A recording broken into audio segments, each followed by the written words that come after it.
A century of progress, a vision for the future.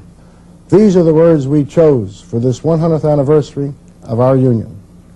The ATU has struggled and thrived through a century, through wars and in peacetime, through hard economic times and through prosperity. Together we've gone through change. Often we've insisted on change. President William D. Mahone, who was at the helm of this union for more than 5 decades, truly set the solid foundation upon which the ATU is built. The presidents who have followed him, A.L. Spratling, John M. Elliott, Daniel V. Maroney, John Rowland, and I have all remembered his example and his spirit. Each of us has led the union to fight the battles of our day. But when all is said and done, it is the membership who keeps this union strong. Through all the changes, the union has been constant because of the dedication of our members and officers who have made this organization thrive throughout the United States and Canada. I'd like to dedicate this celebration of 100 years to you, the members of this great organization, the Amalgamated Transit Union.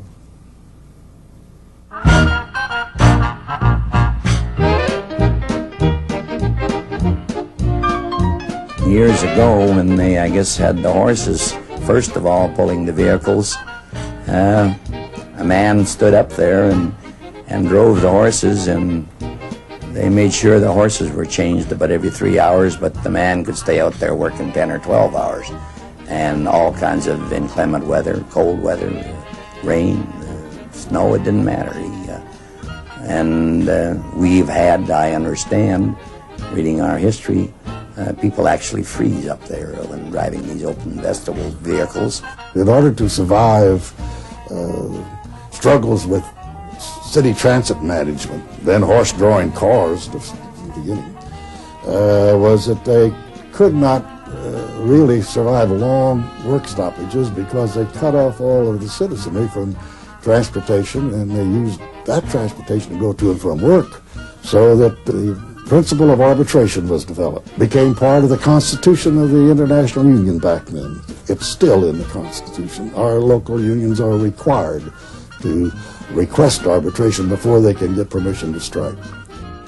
This was a time of change, and the union demanded change, first for closed and heated vestibules, and much later for exact fare. In their time and their way, both of these changes saved lives and protected workers. From horse-drawn vehicles to electric streetcars, from motor buses to light rail, including over-the-road and paratransit, ATU people were supposed to do the work of transporting the public. The union also insisted that anyone had the right to move with the work. The principle of following the work was established in the early days. It's still true today.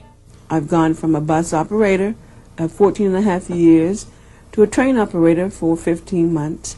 For approximately 13 years, I drove buses, different kinds of buses, old buses, new buses, over different routes. And I'm now presently a station manager, and I like it very much. And we negotiated that people who could, by seniority, could go to the light rail.